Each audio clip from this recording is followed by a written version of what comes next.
রাজা সাহেব কে জানে আপনার শখের হীরাটা চুরি করে নিয়ে চলে গেছে। কেউ কি ওই চোরটাকে দেখে নাই নাকি?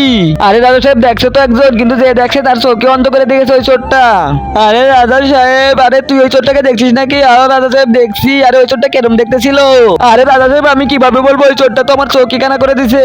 আরে মন্ত্রী তুমি তাদের করে কবিরাজকে ডেকে আনো। আচ্ছা ঠিক আছে রাজা সাহেব। আরে মনে হয় ওই চোখটা তো নষ্ট হয়ে গেছে। আরে রাজা সাহেব, ওর চোখ নষ্ট হয়ে গেছে, তাদের করে ওরে অন্য কেউ চোখ লাগাই দিতে হবে। আরে অন্য কেউ চোখ মানে তাহলে তো এই মন্ত্রী। আরে না না রাজা সাহেব, আমার চোখ নিয়েন না। এই তো তুমি চোখ খুলে দেখো, তোমার চোখ ভালো হয়ে গেছে। আরে আবার চোখ নিয়ে গেছে, হ্যাঁ হ্যাঁ। আরে সত্যি তো আমি ঠিক হয়ে গেছি, আমার চোখ দিয়ে সব দেখতে পাচ্ছি। আরে চিট্টুকুক, আরে রাজা সাহেব বলেন। আরে তুই তাদের করে ওকে চোরের কথা বলে। আচ্ছা ঠিক আছে রাজা সাহেব, আরে তুমি এইভাবে একাও। আরে রাজা সাহেব হয়ে গেছে, ছবি অ্যাড করো। আচ্ছা ঠিক আছে দেখাও তাহলে।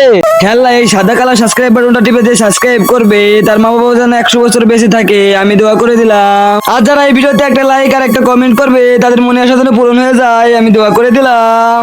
আরে রাজা সাহেব এই দেখেন। আরে তুই এটা কি দেখাইতেছো? সেটা তো মুখোশ পরা রয়েছে। আরে রাজা সাহেব আমি তো চোরকে এইভাবেই দেখছি। আরে এটা তুই কি বলতেছিস? আরে মন্ত্রীর চোখ।